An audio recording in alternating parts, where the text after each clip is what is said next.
Next, we have Representative Weiss offers amendment number 1 to substitute H2 for House Bill 4421 H2. Representative Weiss, would you like to discuss your amendment? Yes, thank you, Mr. Chair, for the opportunity.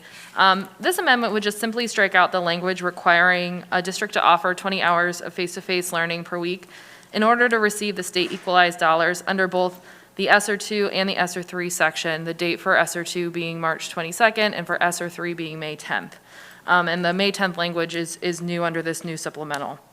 Over $4.5 million of ESSER 2 equalization dollars remain unappropriated as a result of the passage of the March 22nd language. At this point, nearly every district in the state is offering some form of in-person learning unless they are shut down due to a COVID outbreak. Because of that, the rationale in requiring the 20-hour learning, I think, is detrimental to the health and safety of our school districts. If a school district were to have a COVID outbreak, for example, on May 10th, would they have to, and they had to initiate a temporary shutdown or even just shut down one building, they would potentially risk losing millions of dollars as a result of that decision. Additionally, a district that may have qualified under the ESSER 2 designation, if that were to happen, may no longer qualify on May 10th if they were to experience an outbreak and have to temporarily suspend in-person learning or reduce their in-person learning. If that were to happen in several of our school districts, again, they could lose out on millions of dollars.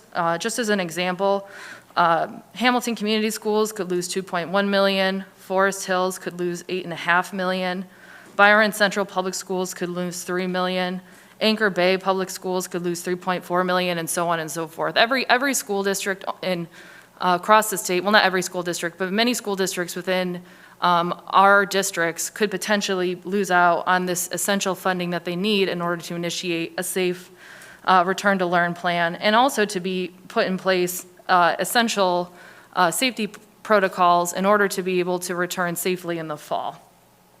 Since we don't know the future of this pandemic, wouldn't it make sense to give the districts the most flexibility with these dollars? And also, just as an additional point, some districts are currently offering face-to-face learning, but they're offering less than the 20-hour requirement due to the preference of a majority of the parents in the district to have a hybrid plan. If we are to honor parent choice in this sense, I think it's best to give districts more flexibility with this money and prioritize getting this money out immediately without any additional requirements attached. Thank you, Mr. Chair, and I move my amendment.